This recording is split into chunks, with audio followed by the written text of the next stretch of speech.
what? Someone say something. Y'all heard something? I didn't hear anything. It's my personal space, your personal space, communal space, this space. What's good, y'all? Welcome back to my channel, Keeping It Real with Ian, and you're ready for some more lit stuff. Anywho, I'll be honest, y'all. I was kind of going through a bit of a rough spot. I was like, I don't know what to make. I'm supposed to give them a video every week. I'm running kind of dry here, and I was just panicking.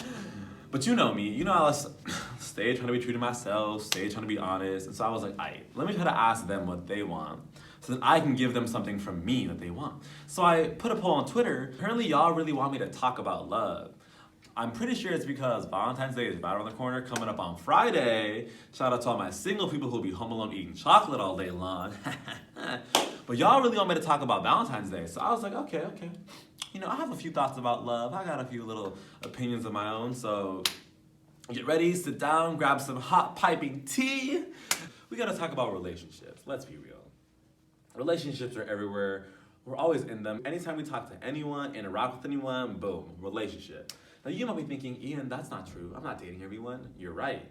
But what you should realize is that not every relationship has to be romantic or sexual. That's right. Hollywood lied to you. A relationship is more than just dating someone. A relationship is what you have with your brother or your mom or your classmate. The person who made you your coffee, that person has a relationship to you. What's the relationship? They're your barista. It's kind of simple. Not every relationship is deep. Not every relationship is important, but they're kind of always there. And so if we're gonna understand love, we gotta understand relationships. But if we wanna understand relationships, we gotta know what we're talking about, what they're made of. Like, who, you know what I'm saying? Alright, so I got 5 points for y'all. I feel like every relationship is made up of persons, personhood, identity, self, humans, you know what I'm talking about, just person. Then we have performance.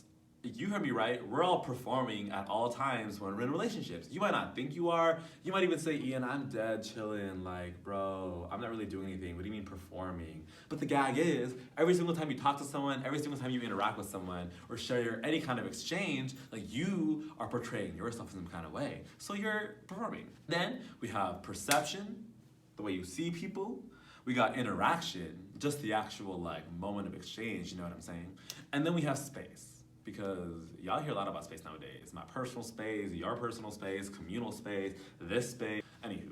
So when it comes to personhood, what I'm kind of talking about here is that I feel like every person is a person, right? And you're like, yeah, why is that important? It's important because you have to realize what is in a person. A person is made up of a lot of things. They got a body, they got a mind, they got feelings, they got wants, they got desires, they have memories, they have histories, they have awareness, they have intention, they have lies, they have truths, they have a lot of things. And so when you're in a relationship, you have to realize every relationship is by minimum gonna be of at least 2 personhoods.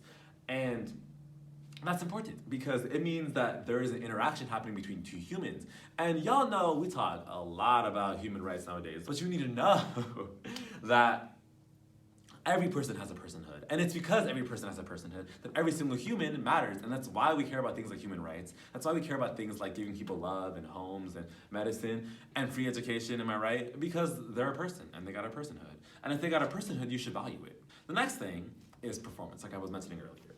So y'all should realize that like we definitely think of like good and bad ways to talk to people, to kind of be nice, the ways we should portray ourselves. Because our society, frankly, they're the ones who determine what we should do and what we shouldn't do. They kind of give us these norms. And when we engage with these things, we are essentially using them to kind of guide our performance. For example, and I see you and you're my homie and I'm like walking down the street, I'm probably gonna try to stop by and hug you and be like, yo, what's up? What's good? Like, I love you, and try to like see something. And you might even hug me back because hugs are pretty common and pretty like, you kind of just see them everywhere in America. But if you went somewhere like Spain and we was homies, like I'd probably walk up to you and I might even kiss you on the cheek. Because over there, when you greet people, you greet them with a couple kisses on the cheeks, you know what I'm saying? That would be weird in America. It wouldn't be weird over there. The reason being, we have different social norms, y'all. We got different things we think we can do. And because of that, the way we act and engage in these relationships are gonna, for a large part, be dictated by what our society says is okay and not okay. And sometimes society has a point, and sometimes they're just dead wrong. Think about how a couple years ago, society was trying to tell us, all us queer people, that like loving people of the same gender or the same sex was not okay. And I'm just like, what? What do you mean it's not? Have you seen us? Have you met us? We're fabulous. We're colorful. We're loud. We're proud. We're lively. We're having a good time. Like, why wouldn't you want queer people loving other queer people and being in queer relationships? But society also tells us that lying is bad. And they got a point. You shouldn't be out here trying to trick people, not be true to your word, and just be fake, because ain't nobody like a fake hoe. You know what I'm saying? Like, you want to be real, you want to be honest and authentic with people, because that's what makes like a valuable relationship. Next up is perception. And with perception is how you perceive people. That's how, think about how someone's communicating to you, what kind of words they're using, how you're receiving it, how you're like, okay, so this person wants this from me. Like, these are all perceptions. And perceptions are very important for relationships because they essentially constitute what relationships mean to us. The way you perceive someone else and the relationship itself is gonna dictate how you react to it, how you respond to it, and how you value it. Perception is definitely a vital characteristic and a vital component of relationships. Next up are interactions. Now I'm talking like conversation, I'm talking memories, I'm talking going to the fair together, I'm talking going to see a movie, I'm talking about the first time you both got your heart broken up by that dumb boy in 8th grade. But these interactions are where the relationships come from. It's when you look at all these interactions you've had with someone and you put them all together and you're like, damn, we've had all these interactions together and these kinds of ways with this one person, so maybe we got a relationship. And interactions are separate from the other ones because interactions can't exist without you and someone else doing something together. You know what I'm saying? Like, you need both of you for the interaction. And interactions are very important because if you have a bad interaction, you're probably not gonna have a relationship. If you have a good interaction, you're probably gonna wanna keep the relationship. You feel what I'm saying? You're kind of getting the hint here. And lastly, we have space. Oh, space. I feel like space has really grown in popularity nowadays. And I agree with them. I do think we should be very like wary of our space because it's in our space that we meet people, it's in our space that we live, it's in our space that we like come up with our dreams that we want to follow. And so space is very important. And so because of that, when you're thinking about your relationships, think about the spaces that they happen in. Think about the spaces that you create for one another. If I really want someone to trust me, I want to give them a space where they feel like they can be honest, that they can be themselves, they can be vulnerable. And in turn, I really want a space from someone else where I know I can be myself no matter what. I can be weird, I can be crazy, I can be funny, I can be boring, I can be quiet.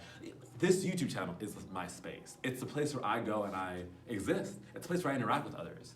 And so space becomes fundamental to relationships. You gotta keep that stuff in mind at all times because it's very important. If the space is giving someone else the bad kind of heebie-jeebies, they're gonna wanna leave. And they're gonna wanna leave the relationship and they're gonna wanna leave you. And if you don't want them to leave, maybe you should make the space better. Alright, so now we've covered like the basics of relationships and like hopefully you all see how they all make this thing that's like in everyone's lives, right? I want to talk about how these relationships have to do with this like cool little model of love I made up. So here's the gag. I feel like most people think about love as this thing that kind of exists on this linear scale that you kind of progress upon, and on one end you're strangers, on the other end you're basically married. And I think that's all wrong. And instead, I think love is more like a sphere, like a ball.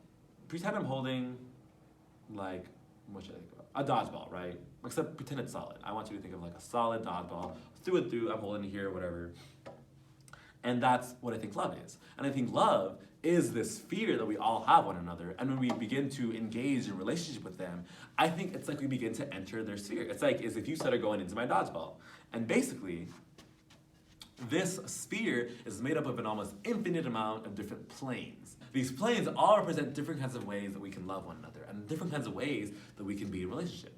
Now, when I say love someone, I don't necessarily mean like hard eyes and gushing, like, oh my God, I love you. I mean just like the way you kind of treat someone.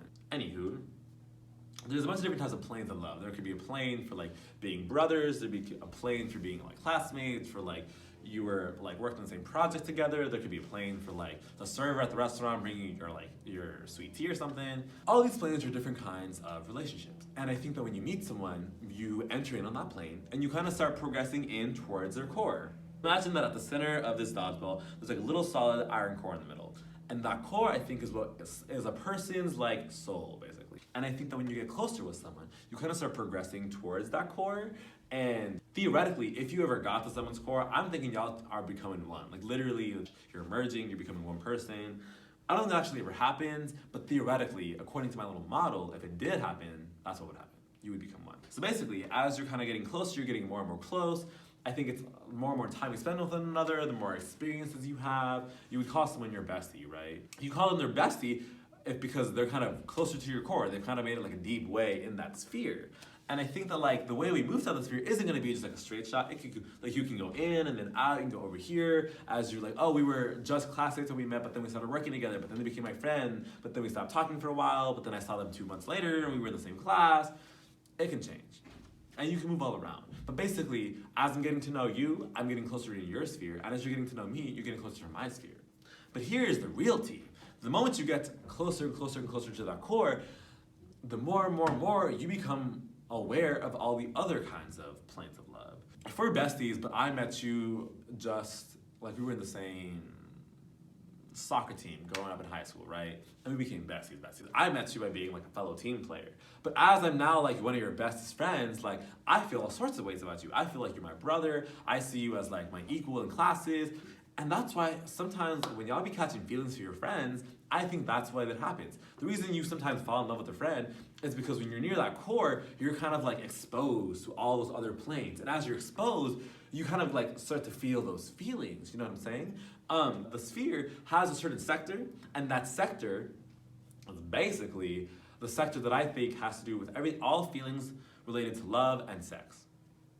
So I think when someone first meets someone and gets a little crush, I think they enter in the sphere through that specific sector, and I think that sector acts like a freeway. And so that's why some people, when they first start dating someone or when they first meet someone they have a crush on, they get real close real quick, and they feel all types of way about that person. They feel super involved and infatuated, and they're like obsessed, like, oh my god, I love them. And I think it's because that freeway, that little sector for love and sex, shot you right to that core. And you're not necessarily at the core or touching the core yet, but you're real close, and you got real close real fast. But then maybe they did something kind of weird and you're like, I don't like them anymore. You probably leave that little sector and go into some other part of the sphere. I mean, maybe you grow apart, never see each other again, so you leave each other's spheres. Or maybe you became best friends at another point in time, so you like went here and then you went there and you went there. Either way, I just want someone to know that within this sphere, there is a little sector that I think even has its own multiple types of planes that just have to do with love. And so, don't worry about the little details, how you get there, that's not important. The main point being is I want to relate this back to relationships. So just like I was telling y'all earlier, that relationships are made of what? They're made of personhood, they're made of performance, they're made of perception, they're made of interaction, and they're made of space. And now we have this model of love that I told you about. The way that they're related is that it's only through having personhood that we have the spheres. Imagine that you all have this little ball, this little dodgeball inside of you. That comes from your personhood. That comes from the fact that you're a person who has desires, who has beliefs, someone who has feelings, someone who cares about things, someone who exists in the world. That's your personhood. Performance comes from how you go about those planes. If you are just coworkers, let's say we both work in an ice cream shop, the way that I perform and act around you is going to be maybe being nice, being polite, cracking some friendly jokes, but then kind of minding my own business. And so if I started going into your sphere, I'd probably get to a certain point, then I'd probably just stop and then kind of do whatever, we'd crack some jokes, but I'd probably just chill right there and never really get any deeper. Or we could become best friends, and then I start being more vulnerable towards you, or I start telling you more about myself, or I start asking you to hang out more, maybe I start getting touchy with you. My performance starts changing as I start getting closer and closer to your core. So that's how that's related. Perception is everything for the sphere, because the way that you're perceiving the other person and the way that they're seeing you is the almost sole controller of how you move to the sphere. If you perceive them as someone who's also getting close to you, you're probably going to keep going in. If you even perceive that you think you're getting close at all, that's how you start advancing the sphere. But let's say you didn't think you were getting any closer, y'all made friends, you kind of just stayed in the same place, never really got deeper, never really grew apart, you're kind of just chilling, then you're probably going to stop moving the sphere, because as far as you can see, nothing's really changed. See what I mean here? Perception, the way you perceive people, is definitely going to impact how much and how far and in what ways you move in the sphere. And then interaction is important to the sphere because interactions are the ones that ultimately kind of like choose the planes you're going to move to, or the ones you're going to continue on. Let's say like you were just friends, we were classmates together, we were studying together, and all of a sudden we both hung out at night, got really close, and then we kissed. And we're like, oh my god, we're in love. Like, that interaction changed me from moving on this plane of like, we're classmates, we're cool, whatever, to like, I'm in love with you. You know what I'm saying? That interaction kind of like acted as like, where do I go from now? So you move a little, stop, gauge the relationship, move a little more, stop, gauge the relationship. And each gauge is defined by an interaction. The more you interact, the more you kind of like, hang out with each other and how you hang out with each other. That's what's gonna decide where you go in the sphere.